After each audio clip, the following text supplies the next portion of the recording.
Hi everyone. Today I am going to discuss a very interesting topic. In the sense, it is more analytical, and I will cite some examples so that you can absorb the concept clearly.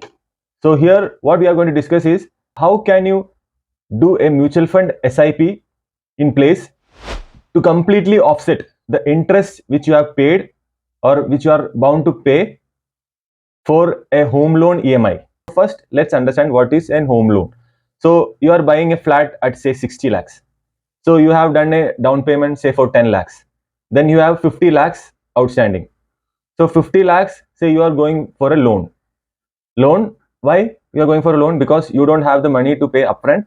Or if you have seen my earlier sessions on cash flow quadrant or how to become rich, so in that it is very clear that we have to go with a loan because a loan is a OPM, other people's money.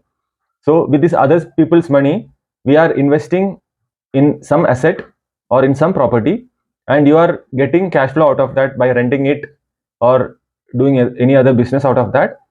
And this is ensuring that you are making an asset out of thin air using others' money, and the cash flow you are getting out of that is offsetting the cost of capital for that particular asset. So that is the importance of loan. So we will not detail much on that. If you want that, you can go back to my earlier sessions on cash flow quadrant. So there I have in detail mentioned about OPM. So now getting back to our topic, what is a home loan? So home loan, already in this case we are getting a 50 lakh home loan. So for a 50 lakh home loan, say you are having a 20-year tenor or say 25-year tenor based on your age limit. So in that case, you are ended up with some EMI. So that EMI component has got a principal component which is like 50 lakhs. So for 50 lakhs, you have to pay a component as principal and the rest as interest. So interest nowadays, SBI offers as low as 8.7%, and other banks offers 8.8, 9, 9.2% based on the credit score and other things. So this interest component will be there in the along with the principal in the EMI whatever we are paying. Say for 50 lakhs, we are paying a EMI of say 48,000 for 20 years.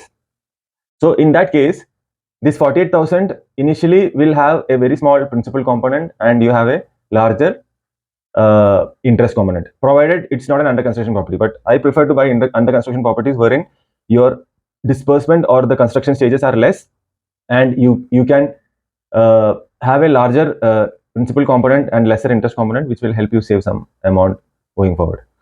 And by the time property is fully constructed, the property would have been completely appreciated also, and you can consider selling or giving it out on rent or things like that. Now let us get directly into a calculation. So on the screen, if you see, I have taken a case of 60 lakh property cost, and you have done a down payment of say 17 lakhs. So rest you are ended up with 43 lakhs. So 43 lakhs with an annual interest rate of 8.7% with a loan period of 20 years, you can see on the screen. And number of payments per year, obviously it is 12 months, so 12 per year. The EMI is worked out as 38,000, 37,800, let us call it as 38,000. And number of payment schedules is 240, which is like over the period of 20 years with 12 times a year.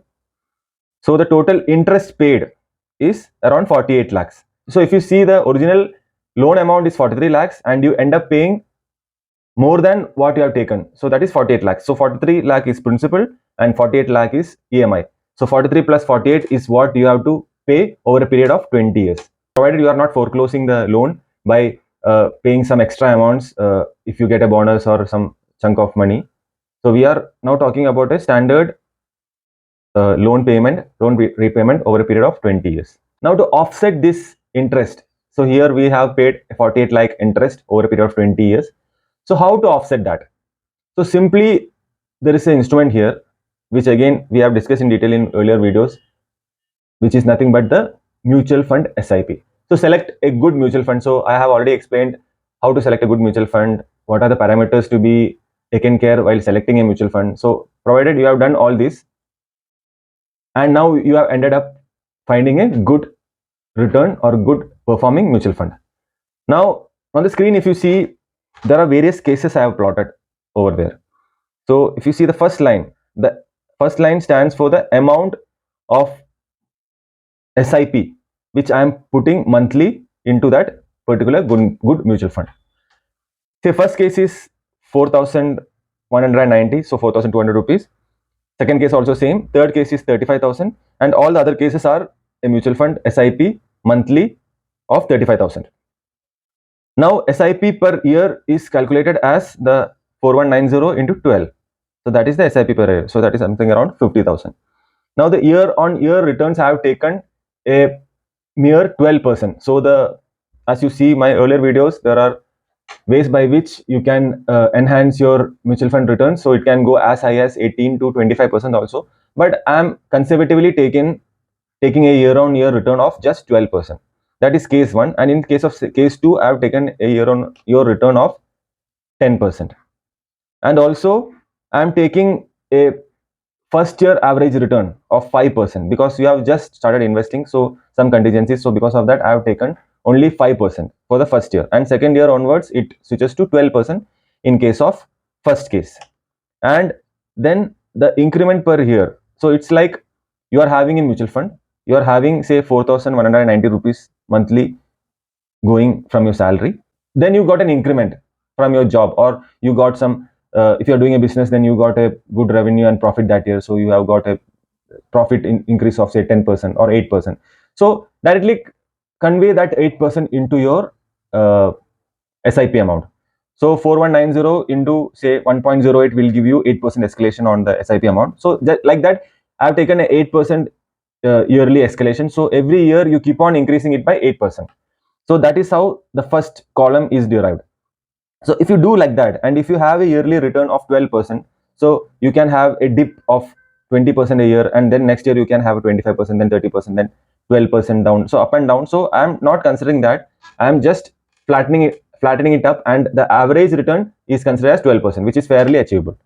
So in that case, if you see year 1, year 2, year 3 like that, on the 20th year you are getting a sum of say 69 lakhs something, and the principal invested out of that is 23 lakhs, and the profit there is 46.88, which is like 47 lakhs. So it's like almost, it is, let us round it to 48 lakhs. So you are able to completely nullify the interest which you have paid for your home loan EMI by just starting a 4,190 rupees first year SIP, which is gradually boosted up every year.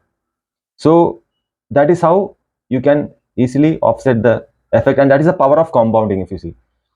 And if you see case 2, wherein I have taken a more conservative approach, like 10% year on year and 25 years of investment. So as year increases, so maybe our market is overvalued, or maybe it is developed market, so the returns also can reduce. So that is why I taken a conservative 10% return. And also yearly increment also can go down because your salary becomes high and your increment percentage can go down. So I've taken a 5% mere increment for 25 years. So on the end of 25th year, you have got 58 lakhs. So this is like, this also you are offsetting the home loan, and you are having extra amount in your hand.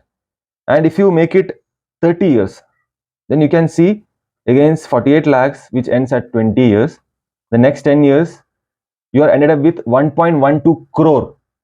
So it's like you are having an extra 50 lakh if you go with that. Now I'm going a step ahead. So if you are investing 35,000, considering your salary of say 1.2 lakhs, and say you are investing 20-25% of say 35,000 in the mutual fund, in a good mutual fund, in a set of mutual funds. So the 35,000 is like you invest in say 5 to 6 mutual funds of large, mid, small, international funds, like I discussed in the last session. So in that case, and considering a 12% year on year, because again I am considering for 20 years only, you are ended up with 3.92 crore. So it's like your 48 lakhs, where is your 48 lakhs and where is your 4 crore? So again, the magic of compounding. Now going ahead, yearly I'm taking a 15% return and a 8% increment. So you are ended up with 6.1 crore. So 48 lakh, very well offsetted. You are ended up with 5.5 crore extra amount. Now again, at 25 years, then again I have reduced the year on return to 12% and 5% increment, and that is case second last case, which of 7.1 crore ended up at the end of 25 years, and at the last I've gone for 30 years and gone with a 5% increment and 5% year on year increment and return of 10% from mutual fund, because it is longer term. So then I'm ended up with a conservative 9.31. So these are all conservative percentages I have taken. The percentages, as you all know, even I am and even you may be having higher percentages of returns and higher percentage of increments. So based on that, you can simply reduce the number of years by which you are offsetting your home loan EMI. So I would say, please go for loans, take maximum loans, provided you can service it, provided you have the money backup for that, and use that money which you are supposed to put in the directly for the down payment for the particular loan into some other cash generating assets like stocks or some mutual funds or some real estate, commercial real estate funding, etc., and try to generate more cash flow from there. And also parallelly you service this interest with particular SIPs, provided you are getting a cash flow from that asset and you are putting that amount as SIP into the mutual fund in this particular thing for offsetting the interest. So this is how you play with the money. This is how you offset the OPM interest rate, the other people's money interest rate. So this is how you service your finance and come out with real cash flow generating assets. So hope this session was really useful for you. If you have any clarification, please feel free to comment in the comment box. Also, before ending, you may have a doubt that I have not accounted for the inflation in this. So I have not included the inflationary percentage on this calculation, because if I have to include the inflation, then I have to include the inflation in both cases. Because if I have to include inflation, like the buying power decreases for the money I have, then also there is a escalation of the or the increase in price of the property also. Like if my buying value goes down, so is the appreciation of the asset. So appreciation of the asset is much more than the inflationary effect normally in real estate. So in that case, I have not accounted the property appreciation rate here in this calculation. So like I have bought the property for 60 lakhs. Now at the end of 25th year, say it has become 1.5 crore. So I have not considered that delta of 70 lakh or something which is appreciated. I am just trying to convey you how to offset the interest rate.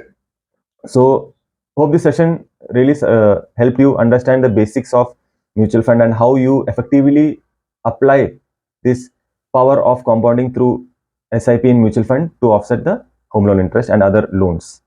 So see you in next video. Till then, happy investing.